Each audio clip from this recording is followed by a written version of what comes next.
دنیا بھر میں جیو ایکسپریس نیوز کے ناظرین کو اپنے نیوز کاسٹر مجین حسین بلال کی طرف سے السلام علیکم۔ خبر شامل کرتے ہیں ضلع منڈی بہاؤدین سے، جہاں کمشنر گجرانوالہ سید گلزار حسین شاہ نے گوجرا، کنگ روڈ اور سٹی منڈی بہاؤدین میں قائم سہولت بازاروں اور نئے ڈی ایچ کیو اسپتال منڈی بہاؤدین کا اچانک دورہ کیا۔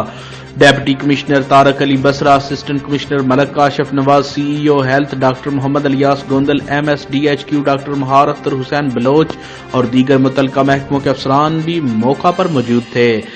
اس موقع پر انہوں نے کہا کہ ذخیرہ اندوزی کے ذریعے مصنوعی قلت مہنگائی کا بڑا سبب ہے، یہی وجہ ہے کہ حکومت پنجاب صوبہ بھر میں پرائس ایمرجنسی نافذ کر رکھی ہے۔ انہوں نے کہا کہ مہنگائی سے ستائے عوام بالخصوص کم آمدنی والے طبقے کو مؤثر اور عملی ریلیف پہنچانے کے لیے پنجاب کے تمام شہروں میں سہولت بازار قائم کیے گئے ہیں۔ ڈیپٹی کمشنر منڈی بہاؤدین طارق علی بسرا نے کمشنر گجرانوالہ کو بتایا کہ حکومت کی ہدایت پر ضلع بھر میں 8 سہولت بازار اور 1 موبائل سستا سہولت بازار قائم کیا گیا۔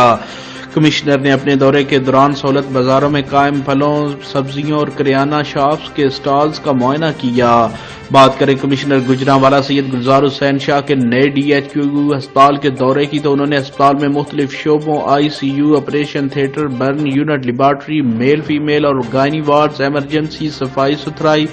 امراض چشم، میل فیمیل وارڈ، لیبارٹریز، پرچی کاؤنٹر شعبہ، دندان سازی، pharmacy, C T scan, X ray room کے علاوہ ادویات کے سٹاک اور طبی علاج کا معائنہ کیا اور وہاں پر مریضوں کو دی جانے والی طبی سہولیات کی فراہمی کا جائزہ لیتے ہوئے مریضوں کو بہترین طبی سہولیات فراہم کرنے کے لیے مزید ہدایات جاری کی۔ کیمرہ مین نوید افضل چرنڈیا کے ساتھ رپورٹ شاہد سانول، جیو ایکسپریس نیوز، منڈی بہاؤدین۔